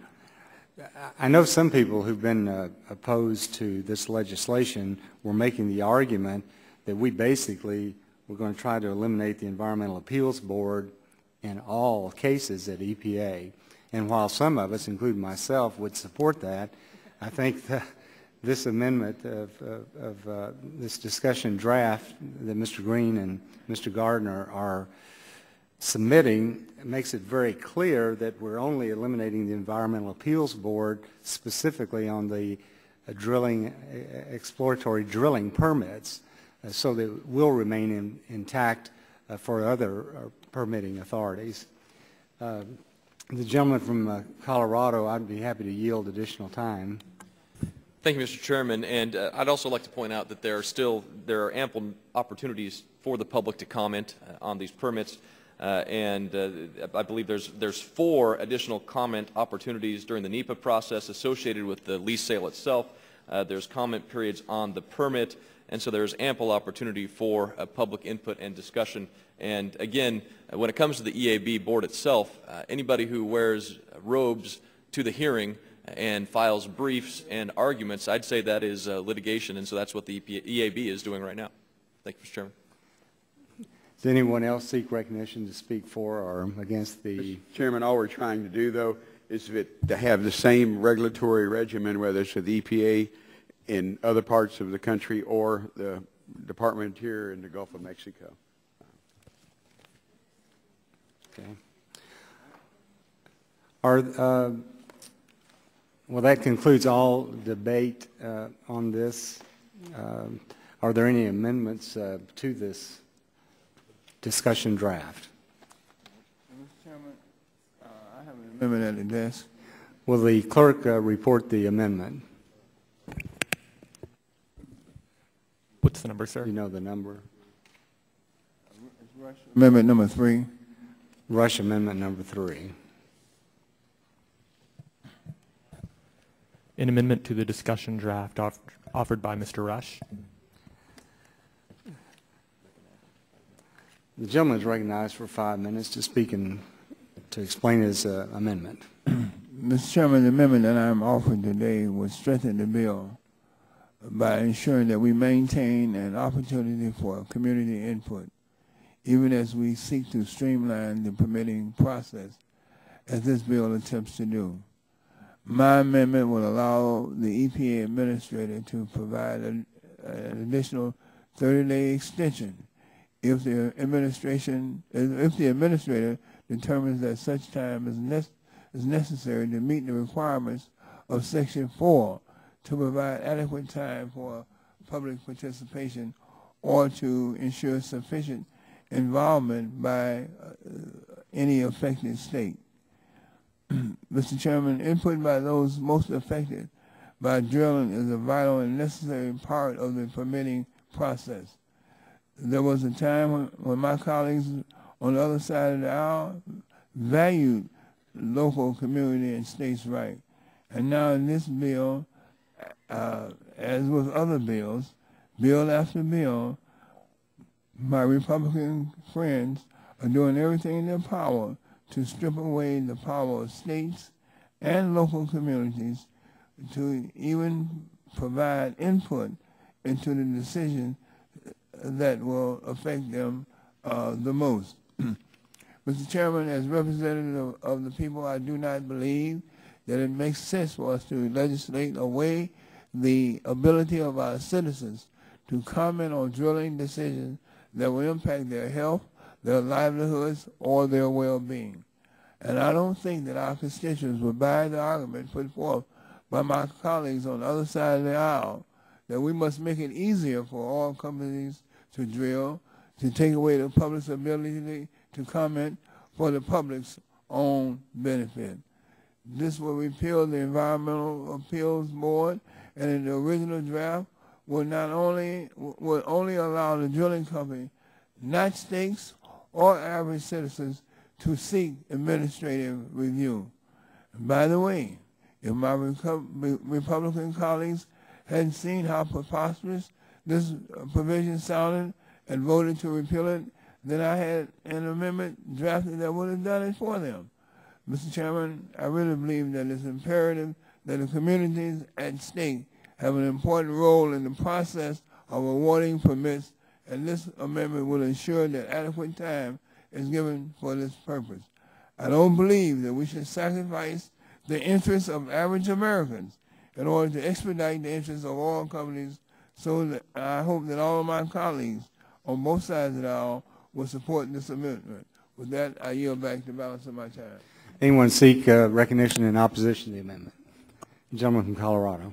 Thank you, Mr. Chairman. And again, the purpose of this bill, the purpose of the amendment, was to make sure that we are ending this constant ping pong through the EAB, back to EPA, back to EAB, and trying to actually move forward on job creation and energy security in this country. The language of the amendment adds a very critical word. It says extensions, which is basically a 30 days, 30 days, 30 days, on and on and on. However long they decide to go. There's no end time. So this actually takes what could be a very productive bill moving forward with construction, moving forward with development as soon as Congress intends, and turn it into a even more infuriating delay of 5, 6 years and beyond, 30 days at a time. And so I think that I would urge members to vote no on the amendment simply for the reason that when Congress passed the bill in the first place, when it passed the Clean Air Act to issue these permits, it said, look, let's move forward in a year. And the EPA has continued to ignore those requirements. This is a particularly unique circumstance in Alaska where you're dealing with drilling conditions in Alaska. I think we ought to get to work right away, starting to put people to work, starting to achieve energy security. And instead of creating an even longer delay period, let's pass the bill as amended without this amendment and get America back to work. Thank you. I yield back my time. Gentleman yields back his time. The chair will recognize himself for just one comment in opposition to this amendment.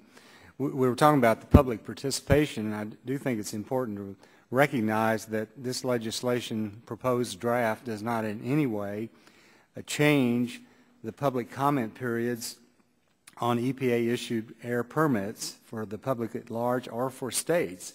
That's untouched. And in addition to that, the public has the opportunity to participate in up to 4 additional comment periods under NEPA, the NEPA process. So I do believe that there is adequate time for public participation, and do not believe that the discussion draft would deny that in any way. Would the gentleman yield for 1 minute? Yield to the gentleman. I would just also add that in the hearing on this bill, the executive director of the tribal council testified in support of this bill, and understood that there was already a multitude of public input given, and so I think you can make a credible argument that the local folks are very supportive of the direction in which we're heading. And I yield back. I control the time, and I will yield back my time. Are there additional, anyone seek recognition in support of the gentleman's amendment? Seeing none, at this time I'll call for a vote on the amendment. Those in favor say aye. In favor? Aye.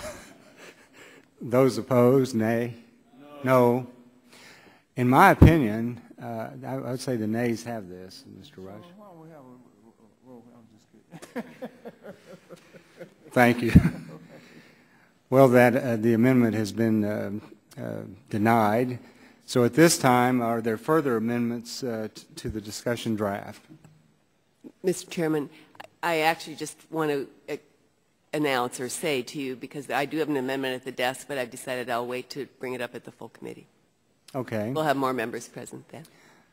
Well, then I assume... Especially on my side of the aisle. Yeah. Are there any additional amendments on our side of the aisle? Well, in that case, we've completed our... I've been told that Mr. Markey may have an amendment. One other amendment, Mr. Chairman. Oh, no. I can't wait to hear this. The gentleman from Massachusetts is recognized. Thank you, Mr. Chairman, very much. Thank you for the warm welcome, and thank all of you for giving me the courtesy of making the amendment. I have an amendment at the desk, D10. Clerk will report the amendment. An amendment to the discussion draft offered by Mr. Markey. The gentleman is recognized for 5 minutes to explain his amendment. I thank you, Mr. Chairman. The underlying legislation represents another attempt by the Republicans to gut the Clean Air Act after Shell spent years changing its mind about how it wanted to drill and even what sea it planned to drill in. The air permit it was granted by EPA earned a grade of incomplete from EPA's Environmental Appeals Board after it was challenged. Rather than showing its work, Shell lobbyists instead essentially claimed that the dog ate its homework and requested legislative changes to force EPA to grade its air emissions on a curve. This bill will exclude as much as 98% of the air emissions from OCS oil drilling activities from even being counted by EPA as part of the permitting process. This bill will change the way in which the impacts of emissions are measured in a way that guarantees that more toxic pollution will be allowed. This bill will require each permit application to be graded before EPA has had enough time to review it. So air permit applications that would have once received a failing grade on the grounds that they would endanger health and the environment will now pass with flying colors under this new grade inflation scheme. But what will fail as a result of our ability to curb harmful air toxic pollution from drilling activities, this legislation exempts the emissions from all drilling support vessels, from icebreakers to the drilling ship itself as it moves towards the site, from counting as part of the air permitting process. What that means is that up to 98% of the total air emissions associated with Arctic OCS drilling won't even be counted. Now, at our hearing on this bill 2 weeks ago, Bob Myers, who led EPA's Air Office during the Bush administration, pointed out that, in fact, EPA can and does regulate icebreakers and other support vessels under Title II of the Clean Air Act. He said that this is why these vessels' emissions could be exempted from being counted during the air permitting process. Now, my amendment simply follows up on Mr. Myers' observations. It says that any air permit for OCS drilling can exempt the emissions from icebreakers or any other oil drilling support vessels as long as those vessels meet the most stringent Title II Clean Air Act regulations that are in place. It's a simple amendment, and it seems to me that it should be easily supported, and I yield back the balance of my time. The gentleman yields back the balance of his time. Does anyone seek recognition in opposition to his amendment? The gentleman from Colorado. Thank you, Mr. Chairman. And with all simple amendments, there is much greater detail to be discussed. Basically, what we have here is an amendment that mixes and remixes two of the concepts that we were trying to address in the bill, dealing with both stationary and mobile sources, by requiring any service ships that do not meet the most strict requirements of Title II to be treated as a stationary source, apply best available control technology. And so, in effect, the service vessels for offshore drilling operations are best compared to delivery trucks at a factory. So if somebody is taking a truck to a factory or a train that's delivering it, in your case, the story used this morning, delivering goods to a refinery, power plant, or other stationary source of emissions, delivery trucks are not regulated as stationary sources under the Clean Air Act, but they are regulated as mobile sources. Similarly, the Clean Air Act and EPA regulations do not allow marine vessels to be regulated as stationary sources, but they are regulated as mobile sources. Even the Environmental Appeal Board agrees on this point. The other concern that I have in relation to the amendment is the effect that it could have on some of our international agreements by extending domestic requirements to vessels that would otherwise be regulated by the United States Coast Guard under MARPOL. The U.S. is an active party to MARPOL treaty and works through its procedures in our regulation of foreign flagged ships. We are working on an emissions control area through MARPOL right now that will impose additional requirements in certain U.S. waters, but this could possibly hurt and damage the U.S. efforts by possibly inserting the EPA into the regulation of MARPOL regulated vessels, and might actually be contrary to our obligations as a party. And so concerns that I have based on significant international issues, as well as the fact that we're mixing stationary and mobile sources, 2 points that we tried to clarify in the bill. Yield back my time. The gentleman yields back his time. Does anyone seek recognition? Gentleman from Washington State's recognized for 5. Yeah, I just speak in favor of the amendment. You know, it basically is trying to maintain some degree of fair health assessment of these pollutants in the Arctic. And it seems to me, since we're destroying the Arctic ecosystem and environment with the use of fossil fuels with their associated pollution, it would be a little bit of an irony to remove the vestige of protection against pollutants in the very place that we're destroying. This is just a small way to say we shouldn't go down that road, and we shouldn't make the Arctic a free fire zone for pollution when that's the reason it's disappearing. The Arctic ice, according to the scientific community, is going to be gone in a decade or two in September, which, you know, shouldn't bother anyone here, except the fact that the Arctic ice is our air conditioner. And if you want to know what that means, in about a month or two, turn off your air conditioner, because that's what we're doing with the planet right now. We're turning off the thing that regulates the Earth's temperature, which is the Arctic ice cap, which is going to be gone in a few decades in the fall. Now, I'm making this statement. It's fairly bold one. I just wanted to yield to anyone on the Republican side who can tell us what is happening to the Arctic ice sheet and why. If there's an alternative theory as to why the Arctic ice sheet is disappearing and an alternative explanation what that's going to do to the climatic system of the planet, I would be happy to yield for anyone who has an explanation. Would the gentleman yield? Certainly. I would yield if you would explain how the fossil fuels that are under the Arctic ice cap originally got there.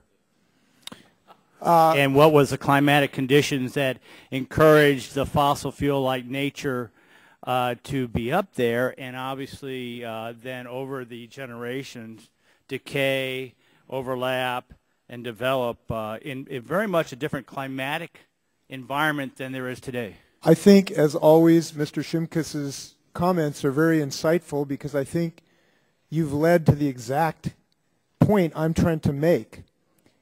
If you believe your constituents in your great district are happy to say we're going to embrace a policy that will allow the Earth to end up back in the climatic regime that existed during those days, that's where we're headed. And I think your point is very well taken.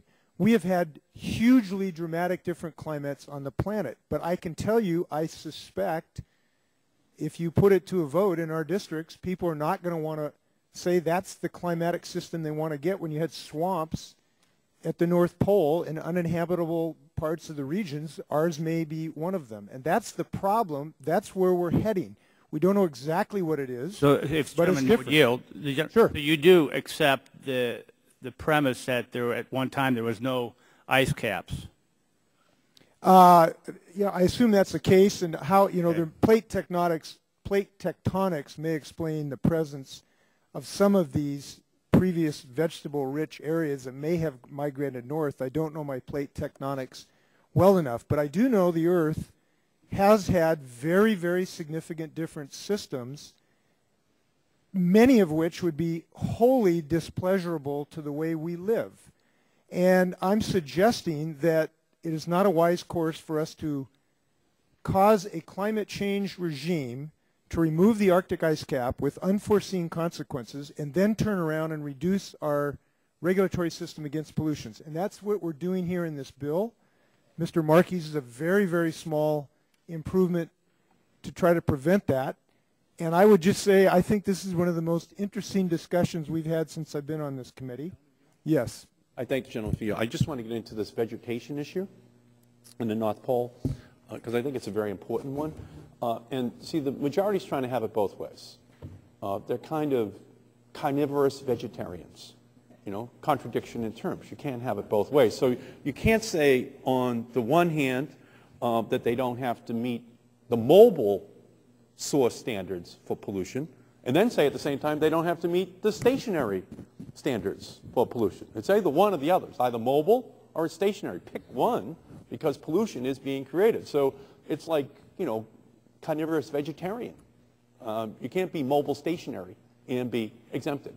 It's like Salt Lake City nightlife. Okay, pick one or pick the other. You can't have both. Okay, at the same time. So that's your dilemma here right now. You got to pick one category because you're exempting them from both, and that's essentially why this is going to escalate as a debate that we have in the committee. I thank the gentleman for you. Gentleman's time has expired.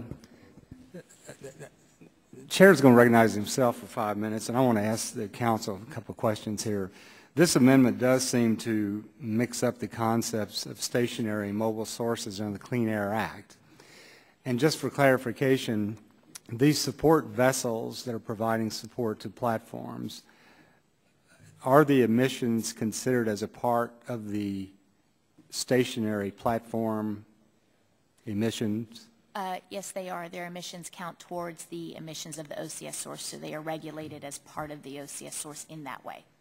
Okay, so they are included. Yes. But this amendment would, in essence, treat them as treat the vessels as mobile, as stationary sources.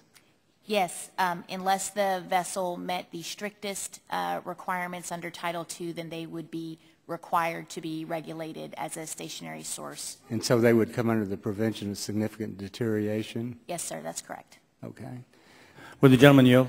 Yeah, yield to the... And it's also my understanding that my colleague from Massachusetts is very sneaky in that he's changing the language for any versus under Title II only new vessels, so that any vessel would then have to meet these more stringent standards versus what was the intent of the law, which was new. That's correct. Title II generally had a policy. It generally has a policy for new vessels, especially ocean-going vessels, and what this would require, presumably for those vessels that are older, they would have to meet this. Otherwise, they wouldn't be able to service OCS sources. So that's correct. I yield back my time. Mr. Chairman, would you yield to me also? Yes, I yield to John.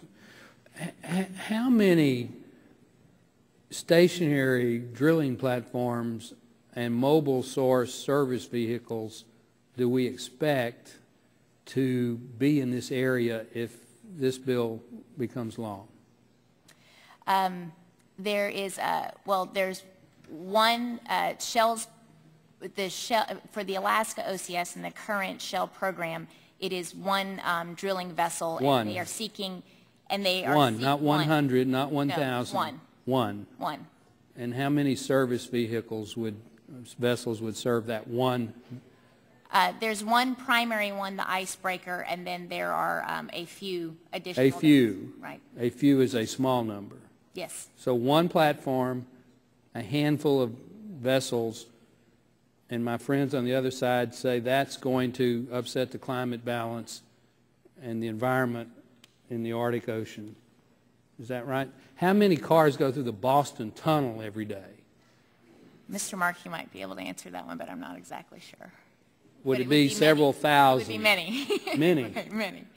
I will postulate that there's more potential environment, and I'm not saying there is, because I know all those folks that drive back and forth through the Boston Tunnel probably all drive electric vehicles and don't consume gasoline, but the potential for environmental emissions is probably greater in Mr. Markey's district on a daily basis than it is on a decade basis in the Arctic if we pass this bill.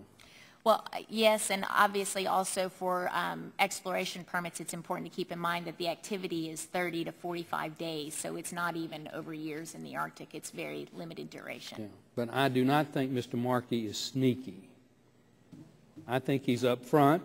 I think he is providing a service to this committee by putting this amendment in so that we can debate it, and he is a paragon of legislative accomplishment. And with that, I yield back to the chairman. Thank you, Mr. Barton. Does anyone else seek recognition to speak for or against the Markey Amendment? Seeing no one seeking recognition, at this time we'll vote on the Markey Amendment. Those in favor say aye. Aye. Those opposed, no. No. In the opinion of the chair, the noes have it, and the Markey Amendment is defeated. Are there further amendments? If there are no further amendments, the question now occurs on favorably reporting the bill as amendment, the discussion draft as amendment. All those in favor shall signify by saying aye. Aye. All those opposed, no. No. The ayes have it, and the bill is favorably reported. We will now move back to the consideration of the train bill to dispose of amendments.